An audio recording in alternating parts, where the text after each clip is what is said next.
അതിനെ മന്ത്രി CP ജോണിൻ്റെ ആ ധാർഷ്ട്യവും ആ ആവേശവും എല്ലാം ഊർന്നു പോയിരിക്കുകയാണ്. അപ്പോൾ എന്നിട്ട് അദ്ദേഹം വളരെ മാന്യമായ രീതിയിൽ ഇന്നൊരു ഖേദം പ്രകടിപ്പിച്ചു. അദ്ദേഹം ഇന്നലെ പരാമർശം നടത്തിയിട്ട് അദ്ദേഹം പിന്നീട് അതിന് താനിൽ ഉറച്ചു നിൽക്കുന്നുള്ള ഒരു രീതിയിലേക്കാണ് പോയിരുന്നത്. പക്ഷേ അതിൽ മുഖ്യമന്ത്രിക്ക് അത് ഒട്ടും ഇഷ്ടപ്പെട്ടില്ല എന്നാണ് മനസ്സിലാക്കാൻ കഴിഞ്ഞത്. മന്ത്രിസഭ അംഗമെന്നുള്ള നിലയിൽ തീർച്ചയായും അദ്ദേഹം അതൃപ്തി അറിയിച്ച് കാണും എന്നുള്ള കാര്യം 100% ഉറപ്പാണ്. കാരണം സംസ്ഥാനത്ത് ഇത്രയും വലിയൊരു വെള്ളപ്പൊക്കവും ഇങ്ങനത്തെ ഒരു അവസ്ഥ വരികയും പുതുതായിട്ട് ചുമതലയേറ്റ 2 മാസം മാത്രം പ്രായമുള്ള ഈ സർക്കാർ അതിനെ പരമാവധി എങ്ങനെ ആളുടെ ഉപകാരപ്രദമായ രീതിയിൽ കാര്യങ്ങൾ ചെയ്യാമെന്നുള്ള ആ നെട്ടോട്ടം മുഖ്യമന്ത്രി ഉൾപ്പെടെ ഓടുമ്പോൾ ഈ മന്ത്രി ഇങ്ങനത്തെ ഒരു പരാമർശം നടത്തുക എന്ന് പറഞ്ഞാൽ അത് ഭയങ്കര ഒരു പ്രശ്നമല്ലേ. ഇന്നിപ്പോൾ അദ്ദേഹത്തിൻ്റെ പപ്പും പൂടെ എല്ലാം കൊഴിഞ്ഞ് അവസാനം ഔദ്യോഗികമായി അദ്ദേഹം മാപ്പ് പറഞ്ഞു. ലേലിയല്ലൂ അദ്ദേഹം പറഞ്ഞു. സാധാരണ എല്ലാവരും ലേലുവല്ലു പറഞ്ഞു, ഇത് ഔദ്യോഗിക ലേലുവല്ലു, അതാണ് ഇപ്പോൾ വന്നിരിക്കുന്നത്. എന്താണെങ്കിലും CP ജോണിൻ്റെ ആ ഒരു ധാർഷ്ട്യം, അതായത് നമ്മൾ ഇന്നലെ ചർച്ച ചെയ്തതാണ് ആ ടോപ്പിക്ക്.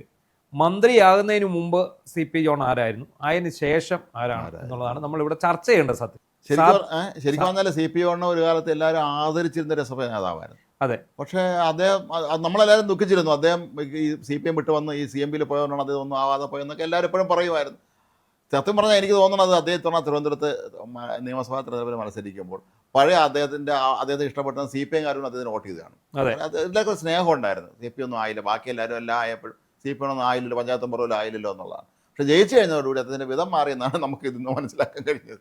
അദ്ദേഹം ജയിച്ചു കഴിഞ്ഞപ്പോൾ അദ്ദേഹം തനി കമ്മ്യൂണിസ്റ്റുകാരനായി, അത്രയേ ഉള്ളൂ. അതായത് മുൻ CPM-കാരനാണല്ലോ അദ്ദേഹം. പിണറായി വിജയനായി എന്ന് പറഞ്ഞാൽ വേറെ ഒന്നും പറയണ്ട, ഞാൻ പിണറായിസ്റ്റായി അതാണ് നമ്മൾ പറയേണ്ടത്. അതായത് കമ്മ്യൂണിസ്റ്റുകാർക്ക് പൊതുവെ ഒരു അഹങ്കാരവും ധാർഷ്ട്യവും താൻ പോരിമയും എല്ലാം ഉണ്ട്. അത് ചില കമ്മ്യൂണിസ്റ്റുകാർ അത് മാന്യമായിട്ട് ഇടപെടും, ചില കമ്മ്യൂണിസ്റ്റുകാർ പിണറായി വിജയനെ പോലെ പെരുമാറും, അല്ലെങ്കിൽ M സ്വരാജിനെ പോലെ പെരുമാറും. ഇവിടെ CP ജോണിനും കമ്മ്യൂണിസ്റ്റ് രക്തമാണ്. അദ്ദേഹം അറിയാതെ ആ രക്തം ഇങ്ങനെ തള്ളി അതിൻ്റെ ഒരു തള്ളിച്ചയിൽ ആണ് അദ്ദേഹം കുറച്ച് ഡയലോഗുകൾ വിട്ടത്. എന്താണ് സത്യത്തിൽ അദ്ദേഹത്തിൻ്റെ പ്രശ്നം എന്താ? അല്ല, അതാണ് എനിക്ക് മനസ്സിലാവാത്തത്. അദ്ദേഹം പാലക്കാട് അവിടുത്തെ ഈ ബസ് ഓപ്പറേറ്റേഴ്സിൻ്റെ ഒരു സംസ്ഥാന സമ്മേളനത്തിൽ സംസാരിക്കുമ്പോഴാണ് അദ്ദേഹം പറയുകയാണ്, ഈ നമ്മുടെ നാട്ടിൽ പ്രിയദർശിനി ബസ് സർവീസ് തുടങ്ങിയോടുകൂടി സ്ത്രീകളെല്ലാം കൂടെ അങ്ങ് ഇടിച്ച് കയറുകയാണ്, ഇതിലേക്ക് തള്ളി കയറുകയാണ്. പക്ഷേ ഇവരെല്ലാവരും ഇവരെ മക്കളെ കൊണ്ടുവന്ന് വലിയ ഫീസ് കൊടുക്കുന്ന സ്കൂളിലാണ് കൊണ്ടുവിടും. പിന്നെ അതുപോലെ ഇവർക്കൊരു അസുഖം വന്നാൽ സർക്കാർ ആശുപത്രികളുടെ വരാന്തയിൽ വേണമെങ്കിൽ പോയി കിടക്കും. അവർ സ്വകാര്യ ആശുപത്രിയിലല്ല പോകുന്നത്, സർക്കാർ. അപ്പോൾ എല്ലാ സൗജന്യങ്ങളും മറ്റും നടക്കുന്ന ഒരു സംഘമാണ് നമ്മുടെ നാട്ടിലെ ഈ പാവപ്പെട്ട സ്ത്രീകൾ എന്നുള്ളതാണ് അദ്ദേഹം അർത്ഥമാക്കിയത്. പക്ഷെ അദ്ദേഹം പറഞ്ഞതിനകത്തൊരു വലിയ വാസ്തവം കിടപ്പുണ്ട്, അതാരും ചർച്ചയാക്കുന്നില്ല. ഈ അത്താഴപ്പട്ടിണിക്കാരനും ദാരിദ്ര്യരേഖയ്ക്ക് താഴെയുള്ളവരും ഒക്കെ തങ്ങളുടെ മക്കളെ കൊണ്ട് ഇംഗ്ലീഷ് മീഡിയം സ്കൂളിൽ വിടുന്നു എന്നാണ് അദ്ദേഹം പറഞ്ഞതിനകത്തൊരു കാര്യം. സത്യത്തിൽ അതാണ് നമ്മൾ ചർച്ച ചെയ്യേണ്ടത്. അതെന്തുകൊണ്ടാണ്? നമ്മൾ ഏറ്റവും കൂടുതൽ നമ്മൾ കരുതുന്നത് നമ്മുടെ മക്കളുടെ ഭാവിയാണ്. ആ ഭാവി ഏറ്റവും നല്ലത് കിട്ടണം എന്നാണ് നമ്മൾ ആഗ്രഹിക്കുന്നത്. അതിന് എന്താണ് 2 കാര്യങ്ങൾ. ഒന്ന്, ഇവിടുത്തെ വിദ്യാഭ്യാസ സമ്പ്രദായം. 2, പടരുന്ന ലഹരി. ഈ നമ്മളെ വിടുന്ന സർക്കാർ സ്കൂളുകളിലും അതുപോലെ ഈ പറയുന്ന സ്വകാര്യ എയ്ഡഡ് സ്കൂളുകളിലും ഈ പോകുന്ന കുട്ടികൾക്ക് ലഭിക്കുന്ന വിദ്യാഭ്യാസത്തിൻ്റെ ക്വാളിറ്റി എന്താണ് അവർക്ക് ലഭിക്കുന്ന ഒരു ക്വാളിറ്റി? അധ്യാപികമാർ പോലും കാരിയേഴ്സായി മാറുന്ന അവസ്ഥയിൽ അതാണ് നമ്മൾ പറഞ്ഞുകൊണ്ട് വന്നത്. അപ്പോൾ ശരിക്കും നമ്മൾ ചർച്ച ചെയ്യേണ്ടിയിരുന്നത് അദ്ദേഹം പറഞ്ഞ ആ പോയിന്റാണ്.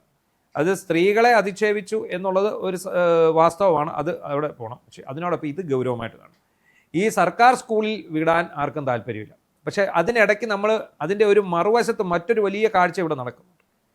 ഇവിടെ LP അസിസ്റ്റൻറ്റ് LP സ്കൂൾ ടീച്ചേഴ്സിൻ്റെ റാങ്ക് ലിസ്റ്റ് നിലവിലുണ്ടായിട്ട് അധ്യാപകരെ നിയമിക്കുന്നില്ല എന്ന് പറഞ്ഞ് ഇവിടെ നിരാഹാര സമരം നടന്നുകൊണ്ടിരിക്കുകയാണ്. അതൊരു ഇന്നലെ ഇവിടെ ഒരാൾ വിളിച്ചിരുന്നു. അദ്ദേഹം പറയുന്നത് എന്താണെന്ന് വെച്ചാൽ ഇവർക്ക് പ്രൊമോഷൻ സാധ്യതയൊന്നും ഇല്ലെന്നാണ്.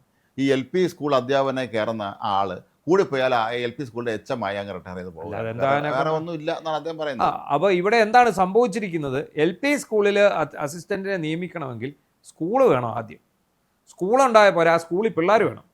ഇപ്പം 30-1 ഒരു 30 കുട്ടിക്ക് ഒരു അധ്യാപിക. അപ്പോൾ 4 വരെയുള്ള ഒരു സ്കൂളാണെന്ന് വിചാരിക്കുക. ആ സ്കൂളിൽ 4 വരെയുള്ള ഒരു സ്കൂളിൽ ഇപ്പം കൂടി വന്ന 8 കുട്ടികൾ കാണും, അല്ലെ 9 കുട്ടികൾ. ഇനി ഇതൊന്നുമല്ല, ഒരാളൊക്കെ കാണും. ഈ 4 പേര് 8 പേരുള്ളിടത്തേക്ക് ഒരു അധ്യാപികയെ വയ്ക്കുകയാണ് ചെയ്യുന്നത്. 30 കുട്ടികൾക്ക് ഒരു അധ്യാപികയാണ്. ഇവർ പറയുന്നത് അത് 25 കുട്ടികൾക്ക് ഒരു അധ്യാപികയെ എന്നാക്കണം. അങ്ങനെ ആക്കുമ്പോൾ ഈ 25 കുട്ടികളെന്ന് ഉദ്ദേശിക്കുന്നത് നമ്മൾ വിചാരിക്കും ഒരു ഡിവിഷനിലാണെന്ന്. അങ്ങനെയല്ല, ആ സ്കൂളിൽ മൊത്തം.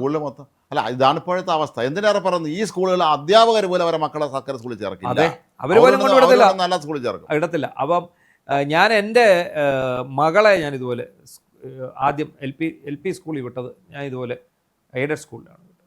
അവിടെ നിന്ന് ഇറങ്ങിയതിന് ശേഷമാണ് 4ാം ക്ലാസ് തൊട്ട് ഞാൻ എന്ത് ചെയ്തു, CBSE മാറ്റി. അത് മറ്റൊന്നും കൊണ്ടല്ല, നമുക്കിതിനകത്തൊരു താരതമ്യം നടത്താൻ അവസരം കിട്ടി.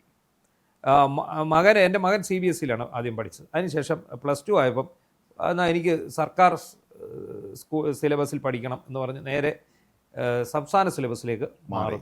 അപ്പോഴാണ് ഇതിൻ്റെ ഒരു അപകടം മനസ്സിലായത്. ഇവർ ഈ CBSE തുടർന്ന് വന്നതിൽ നിന്ന് നേരെ കുത്തനെ താഴേക്കാണ് ഇത് പോകുന്നത്. യാതൊരു ലെവലില്ല. പിന്നെ പുറത്തോട്ട് നമ്മൾ വേറൊരു ഉപരിപഠനത്തിനൊക്കെ ചെല്ലുന്ന സമയത്ത് കേരള സിലബസ് പഠിച്ച ആൾക്കാരാണ്, അവർക്ക് ഒരു ഇതുമില്ല. അതായത് പ്രൊഫഷണലായിട്ടുള്ള സ്ഥാപനങ്ങളിലൊക്കെ അവർക്ക് CBSE-ക്കാരെ മതി. അല്ല, മാത്രമല്ല നമ്മുടെ നാട്ടിൽ ഇപ്പം നമ്മുടെ നാട്ടിൽ മാത്രം ഹയർ സ്റ്റഡീസ് നടത്താൻ കഴിയില്ല. കേരളത്തിന് പുറത്ത്, ഇന്ത്യക്ക് പുറത്തൊക്കെ പോകേണ്ടത്. അവിടേക്ക് പോകുമ്പോൾ നമ്മളെവിടെ എല്ലാം മലയാളത്തിലാക്കണമെന്നൊക്കെ പറഞ്ഞ് എല്ലാം ഈ പഠിപ്പിച്ച് കുട്ടികളെ വിട്ടതിന് ശേഷം നമ്മുടെ നാട്ടിലെ കുട്ടികൾ നേരിടുന്ന ഏറ്റവും വലിയ പ്രതിസന്ധികൾ അവർക്ക് ഇംഗ്ലീഷ് അറിയില്ല എന്നുള്ളതാണ്. ഇത് ഇംഗ്ലീഷ് അറിഞ്ഞതിൻ്റെ മഹത്തായ കാര്യമുണ്ടല്ലോ. ഇംഗ്ലീഷ് ഇന്ന് ലോകം മുഴുവൻ കമ്മ്യൂണിക്കേഷൻ വയ്ക്കുന്ന ഒരു ഭാഷയാണ്. അവർ മറ്റൊരു സംസ്ഥാനത്തേക്കോ മറ്റൊരു രാജ്യത്തേക്കോ പോകുമ്പോൾ അവർക്ക് നേരെ ഇംഗ്ലീഷ് പറയാൻ അറിയില്ലെങ്കിൽ അവരുടെ ശരിക്കും വട്ടം ചുറ്റി പോകും. അതിനല്ലേ IELTS വെച്ചിരിക്കുന്നത്. അത് പാസ്സായി അതിൻ്റെ ലെവൽ ഇത്ര പോയിന്റ് മേടിച്ചെങ്കിൽ മാത്രമേ പോകാൻ പറ്റുള്ളൂ. മാത്രമല്ല അവിടെ ചെല്ലുമ്പോൾ ഇതിനകത്ത് ഇപ്പോഴും നമ്മുടെ ഈ IELTS പാസ്സായൊരു ആണെങ്കിൽ പോലും പുറത്തിറങ്ങുമ്പം വലിയ ആദ്യമൊക്കെ അടിച്ചങ്ങ് പോകത്തേ ഉള്ളൂ. പിന്നീടാണ് ഇവരെല്ലാം ഇതിലേക്ക് സംസാരിച്ച് മുന്നോട്ട് വരുന്നത്. അപ്പോൾ അവിടെ നമ്മളിപ്പോൾ പറഞ്ഞു വന്നത്, നമ്മൾ വിഷയത്തിൽ നിന്ന് വ്യതിചലിക്കുന്നില്ല.